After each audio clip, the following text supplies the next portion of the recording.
नंबरचा त्याच्या अँगलच्या व त्याच्या अँगलचा व बाजूंशी असलेल्या संबंधाला आपण ट्रिग्नोमेट्री म्हणतो. आणखीन सोपं करून सांगायचं म्हटलं तर मी तुम्हाला उदाहरण देते. एकतर मी माझ्या घराची हाईट मोजून दाखवते किंवा मग तुमच्यापैकी एकाची हाईट मोजून दाखवते. काय करू? माझी हाईट सर तुम्ही ब्लॅक पेपर उभं राहा. मागे का पुढे? मध्ये पुढे black उभं tape च्या मध्ये. राहा त्याच्यावर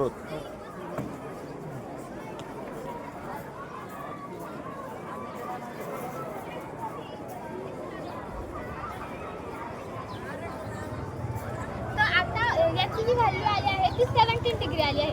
आता जर मी 9th आणि 10th बुक्समध्ये पाहायला गेलं तर अशा ज्या साइन कॉस आणि टॅनच्या वेगळ्या व्हॅल्यू आहेत त्या 9th 10th बुकमध्ये नाहीच आहे.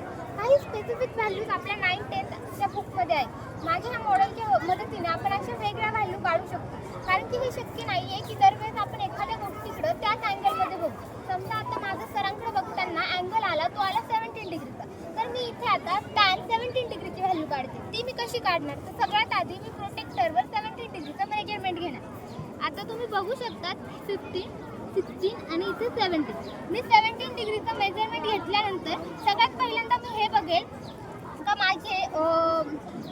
माझं हे जे ग्राफ पेपर आहे याच्यात कोणत्या दोन बॉक्सच्या मिड पॉईंटला माझा थ्रेड टच होते. तुम्ही बघू शकता इथे माझा थ्रेड मिड पॉईंटला टच होते. आता ही व्हॅल्यू जी आहे ती 15/5 आहे. मग माझं इक्वेशन काय होईल? आपला जो टॅनचा फॉर्म्युला आहे त्याच्यानुसार opposite side divided by adjacent side म्हणजे 5u डिवायडेड बाय 15 इंटू 100. आता तुम्हाला प्रश्न पडला असेल की 100 काय? तर 100 ही मधली हाईट मधलं डिस्टन्स आहे जे आहे 100 सेंटीमीटर. आधीच तू करून ठेवले ॲडजस्ट? हो मी ॲडजस्ट करून ठेवलेले. म्हणजे त्याच्यापासून प्लीज पासून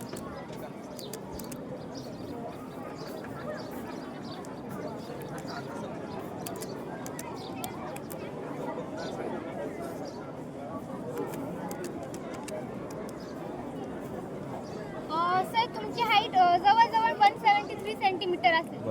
आता हे मी कसं काढलं तर यात मी माझ्या आय लेवलची हाईट फर्स्ट प्लस केली जी आहे 140 सेंटीमीटर. तर बेसिकली याची हाईट आहे हां याची म्हणजे माझ्या आय लेवलची हाईट आहे 140 सेंटीमीटर. तर बेसिकली माझ्या ह्या मॉडेलचा यूज असा आहे की साइन कॉस आणि टॅनच्या कोणत्याही व्हॅल्यू काढण्याच्या बुक्समध्ये नाही. कारण की असं शक्य नाही आहे की दरवेळेस आपण कोणत्याही वस्तूकडे त्या स्पेसिफिक अँगल्समध्ये बघू जे आपल्याला बुकमध्ये दिलं आहे. तुम्ही ट्राय करू शकता. मला साइन कॉस किंवा टॅनच्या कोणत्याही व्हॅल्यू काढायला लावा त्यामुळे तुम्हाला काढून दाखवा. साइन 15 काढ. साइन 50 ना बेटा 15.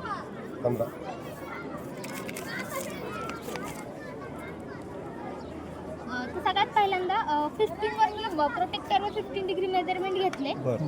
त्याच्यानंतर सगळ्यात आधी माझा थ्रेड कोणत्या दोन लाईन्सला टच होतो हे बघत तो 2/7 च्या याला टच होतो. आता साइनचा फॉर्म्युला काय आहे? 2/7 कसं घेतलं बेटा? 2/7 मी सांगते म्हणजे मिड पॉईंट सांगते मी हे कॅल्क्युलेशन नाही सांगते.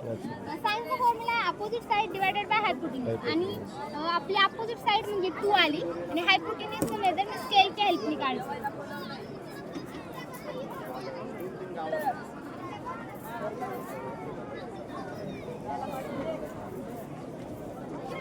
इट्स 7.3.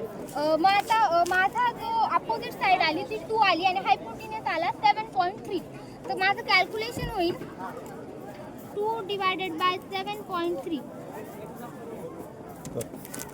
17 सॉरी 7 घेतलं 7 घेतलं मी ते काय घेतलं.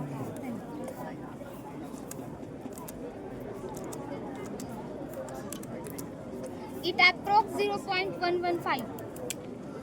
या सगळ्या अप्रॉक्स व्हॅल्यू आहेत. तुम्ही ज्या बुक्समध्ये व्हॅल्यू बघतात ज्या अकाउंटमध्ये दिलेल्या असतात त्या व्हॅल्यू अकाउंटमध्ये का असतात तर ज्यावेळेस त्याच्या जवळ आलंय का जवळ?